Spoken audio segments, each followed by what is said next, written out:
Adult 4, Unit 10A. Today we are looking at relative clauses. A little bit difficult to understand because there is some flexibility. And so that means there is more than one possible answer to some of these questions, but not everything is acceptable, right? For us to understand relative clauses, first we need to understand the difference between defining relative clauses and non-defining relative clauses. Let's start with defining relative clauses. And this means that the extra information is essential. Without that information, the sentence does not work and does not give us any information. For example, Julia's the woman who works in the office with me. Also, Julia's the woman that works in the office with me. This is giving important information about Julia and who she is. Yes, Julia works in the office with me, but that's not my sentence. I want to give you information about Julia and to stress that it's Julia's the woman who works in the office with me. Okay, so this is a relative pronoun plus a subject and a verb. We use the relative pronoun who or that, it's the same, for people, that or which for things or animals, and where for places. We're familiar with where for places, who for people, but that is also fine. For example, it's a self-help book that teaches you how to relax. It's a self-help book which teaches you how to relax. And that's the house where I was born. This is important information about a person, a place, or a thing. Also, we can give important information about possessions or something very connected. For example, is Frank the man whose brother plays for the Lakers? His brother is not a possession, but it is possessive, right? And we use whose, W-H-O-S-E, for this connection, this possessive connection. Another example, it's a plant whose leaves change color in the spring. The leaves are part of the plant. So it's not a thing, it's a possession connection to the plant. 3, I just got a text from the girl who I met on the flight to Paris, and this is the new phone that I bought yesterday. Here, the who, that, and which is optional. It's not necessary to understand the sentence. For example, this is the new phone I bought yesterday. You can understand that, right? This is the new phone I bought yesterday. So why can you understand that without the that or which? But you can't understand, for example, Julia's the woman works in the office with me. The reason is when they have a different subject, then it's okay. You can omit, you can forget about the who, that, or which. But when it's the same subject, you need to put in this relative clause marker, this who, that, which, or where, because without it, the sentence is not clear. Okay, so who, which, and that can be omitted when the verbs in the main clause and the relative clause, main clause, our main point, and the relative clause, the extra essential information. For example, she's the girl I met on the plane. However, where and whose can never be omitted, right? Where and whose, we don't omit that because it makes things more difficult to understand. Okay? So that's defining relative clauses. All of the information in the relative clause, the extra information, was essential to understand the main clause. But that's not always the case. Sometimes the extra information is not essential to understand the main clause. For example, this painting, which was painted in 1860, is worth millions of dollars, right? Here we have two pieces of information about the painting. The main clause, this painting is worth millions of dollars. That is okay as an independent sentence. This painting is worth millions of dollars. But we interrupt that sentence with a relative clause which gives extra non-essential information to give it a little bit extra, right? This painting, which was painted in 1860, is worth millions of dollars. Without the relative clause, the sentence works, it functions. It didn't function for the defining relative clause, but it functions just fine with the non-defining relative clause. And to show that there is an insert here of a relative clause, this is why we use the commas at the beginning and end of the relative clause.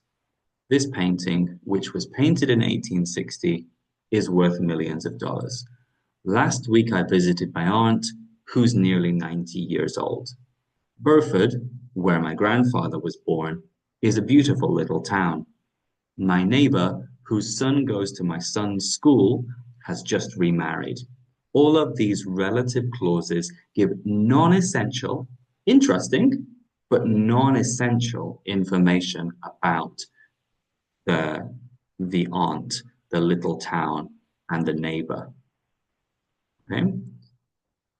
Non-defining relative clauses must go between commas or a comma and a period if it's at the end of the sentence, like in number 2. And in these clauses, you can't leave out the relative pronoun. The relative pronoun, the which, the who, this signal that needs to be there to help us to understand it. And in these clauses, we don't use that instead of who or which. That stays in defining relative clauses, not in the non-defining ones. So that's a lot of information about some difficult to understand, difficult to visualize grammar. So the best way to do this is with practice. Okay? So in part A, we complete with who, which, that, where, or whose to give us some practice, some experience. For example, Mountain View is the area where Steve Jobs grew up. Where, because we're talking about a location. Pause and complete 12 questions. Okay, let's check. Number 1, Rob and Karina, who have twins, often need a babysitter. Is this defining or non-defining? It's non-defining. Who have twins is extra information. It's non-essential. Rob and Karina often need a babysitter is perfectly okay as a regular sentence. Who have twins gives us extra, non-essential, but extra information. So that's why it's in commas, and who because they are people. 2, the White House, where the President of the United States lives, is in Washington, D.C. Again, a non-defining relative clause, the extra information where the President of the United States lives is in commas because that's our relative clause. The White House is in Washington, D.C. is my main clause. 3, the sandwich you made me yesterday was delicious. This is fine with no pronoun if you want. Why? Because the subjects are very clear. The sandwich and you are both subjects in this sentence, and they are different from each other. So we don't need an extra pronoun to show, to refer back to the right object. It's quite clear. The sandwich and you are already different. But if you want to be extra clear, you can by using either that or which.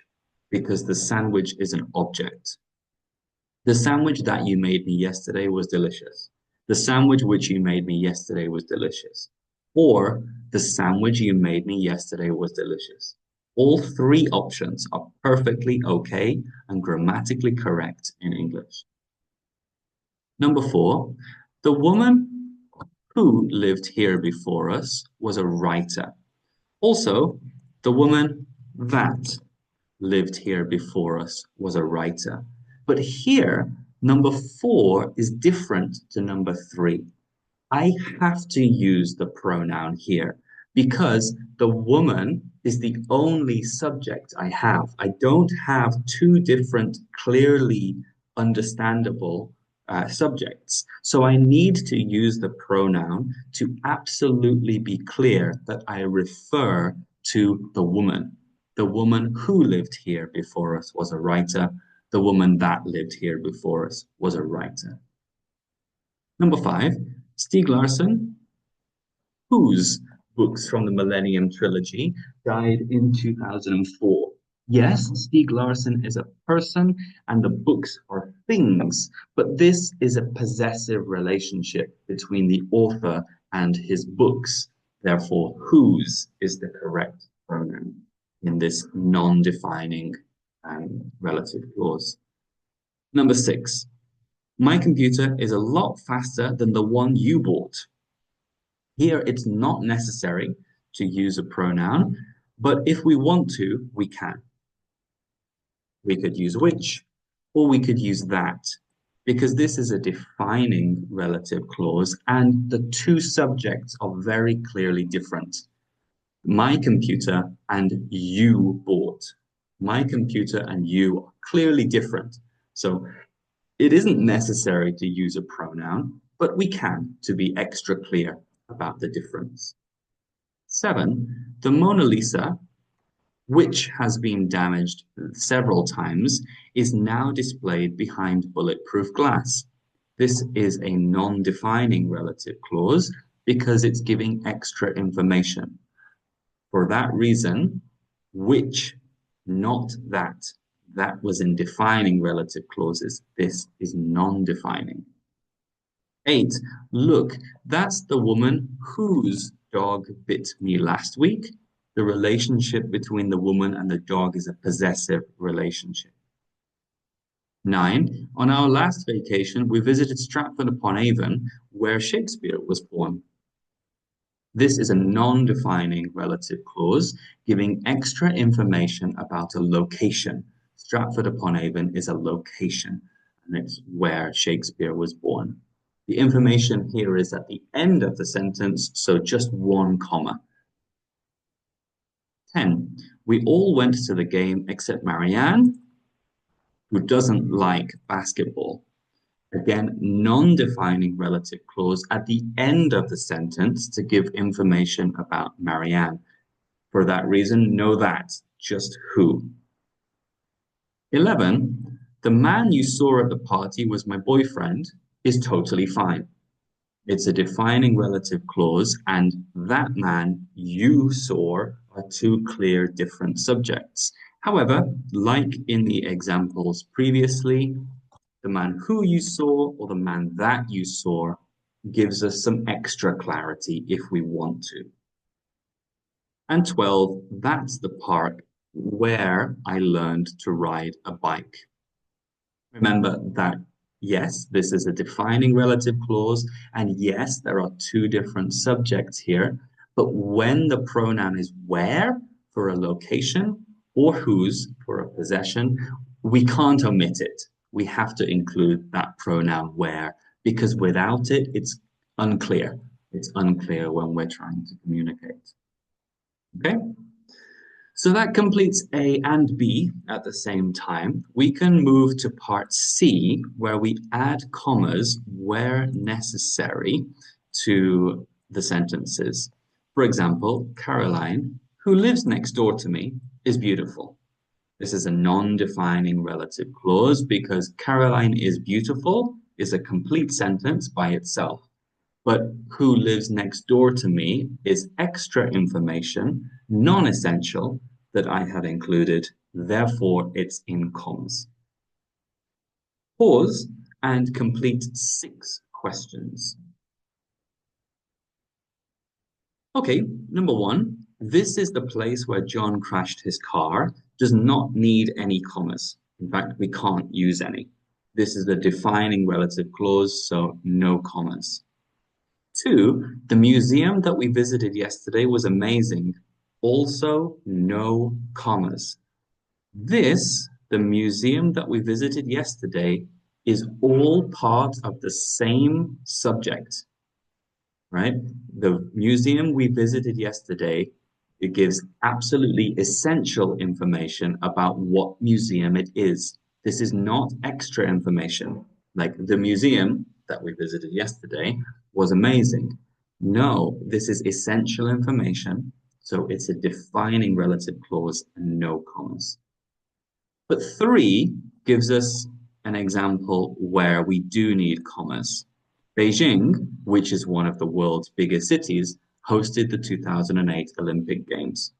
Beijing hosted the 2008 Olympic Games is our main clause, which is one of the world's biggest cities, is a relative clause giving non-essential extra information. And it's the same with number four. Michael Jackson's Thriller, which was released in 1982, was one of the best-selling albums of the 80s, non-defining relative clause in commas. Five, these are the shoes that I'm wearing to the party tonight. No comma.